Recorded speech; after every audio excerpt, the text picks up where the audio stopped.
Satu prajurit TNI gugur, bukan di tanah air, bukan dalam latihan, tapi saat menjalankan misi perdamaian dunia di Lebanon Selatan. Di tengah dentuman konflik yang tidak pernah benar-benar padam, ia berdiri sebagai penjaga damai, dan justru menjadi korban dari perang yang bukan milik bangsanya. Mari sejenak kita tundukkan kepala, mendoakan yang terbaik bagi almarhum. Semoga segala pengabdian dan pengorbanannya mendapatkan tempat terbaik di sisi Tuhan Yang Maha Esa. Dan untuk prajurit yang saat ini masih berjuang dalam kondisi kritis, kita doakan kekuatan dan kesembuhan. Namun di balik duka ini, ada satu pertanyaan besar yang tidak bisa dihindari. Bagaimana bisa pasukan penjaga perdamaian justru menjadi korban di zona yang seharusnya dilindungi?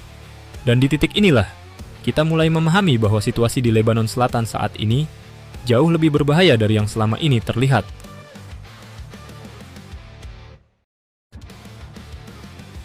Lokasi, garis tipis antara damai dan perang. Serangan ini terjadi di wilayah Marjayun, Lebanon Selatan, sebuah wilayah yang secara geografis bukan sekadar titik penempatan pasukan biasa. Ini adalah kawasan yang berada sangat dekat dengan Blue Line, garis pemisah de facto antara Lebanon dan Israel. Disinilah pasukan UNIFIL, termasuk TNI, menjalankan tugasnya. Mereka bukan pasukan tempur ofensif. Mereka tidak datang untuk menyerang. Mereka hadir sebagai penyeimbang, sebagai pengawas, sebagai simbol bahwa dunia internasional masih berusaha menjaga stabilitas di kawasan ini.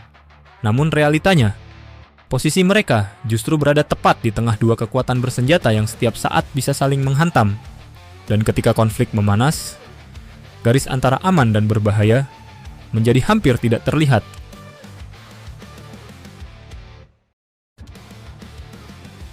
Kronologi. Ledakan di dalam markas. Menurut informasi yang beredar, sebuah proyektil menghantam area markas UNIFIL di wilayah Aad Shiti Al-Qusair, distrik Marjayun. Ledakan terjadi pada malam hari, saat sebagian pasukan berada dalam kondisi siaga terbatas.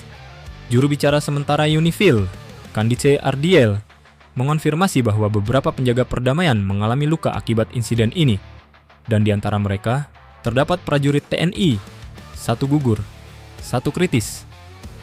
Yang menjadi perhatian serius adalah fakta bahwa proyektil tersebut jatuh tepat di dalam area markas, bukan di sekitar, bukan di luar perimeter. Artinya, ini bukan sekadar dampak jauh dari pertempuran. Ini adalah insiden yang langsung menghantam jantung posisi pasukan penjaga perdamaian.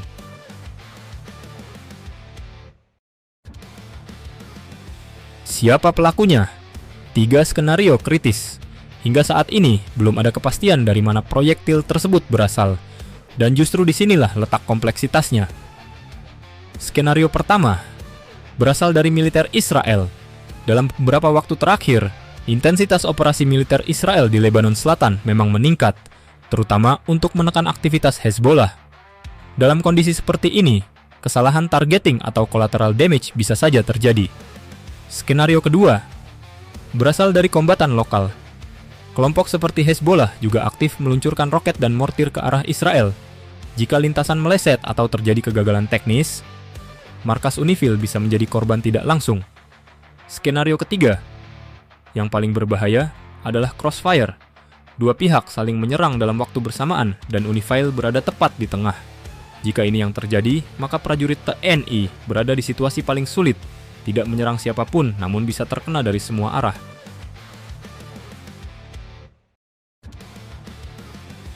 Realita pahit misi perdamaian.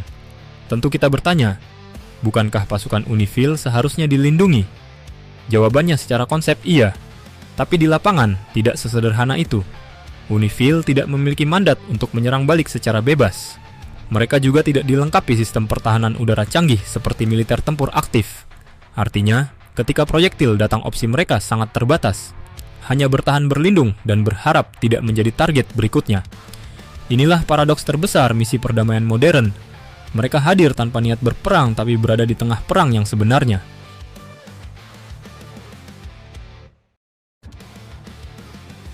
Dampak bagi Indonesia. Gugurnya prajurit TNI dalam misi internasional bukan hanya kehilangan satu individu. Ini adalah sinyal serius.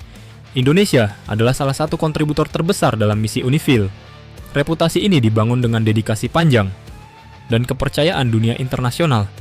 Namun insiden ini membuka beberapa konsekuensi besar. evaluasi terhadap sistem perlindungan pasukan di luar negeri, tekanan publik dalam negeri terhadap kebijakan pengiriman pasukan, dan potensi perubahan strategi dalam misi perdamaian ke depan, karena satu hal kini menjadi semakin jelas, zona damai tidak lagi benar-benar damai.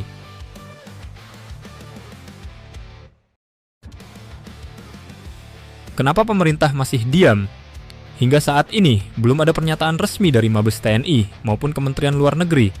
Dan bagi sebagian orang, ini menimbulkan tanda tanya. Namun dalam dunia militer dan diplomasi, diam bukan berarti tidak bergerak. Ini adalah fase verifikasi. Setiap detail harus dipastikan. Identitas korban, kronologi, hingga kemungkinan pihak yang terlibat. Kesalahan pernyataan bisa berdampak besar secara internasional, terutama jika menyangkut konflik sensitif seperti Israel dan Lebanon. Jadi kehati-hatian ini justru menunjukkan bahwa situasi yang terjadi tidak sederhana.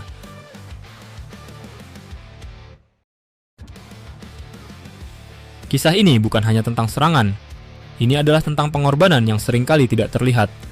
Seorang prajurit TNI berangkat jauh dari tanah air, bukan untuk berperang, tapi untuk menjaga dunia tetap damai. Namun pada akhirnya, ia tetap harus menghadapi risiko yang sama seperti di medan perang. Dan hari ini, Indonesia kehilangan satu putra terbaiknya. Ini menjadi pengingat bagi kita semua, bahwa di balik kata misi perdamaian, ada risiko nyata yang tidak pernah hilang. Dan bahwa menjaga damai seringkali menuntut harga yang sangat mahal. Selamat jalan prajurit, pengabdianmu tidak akan dilupakan.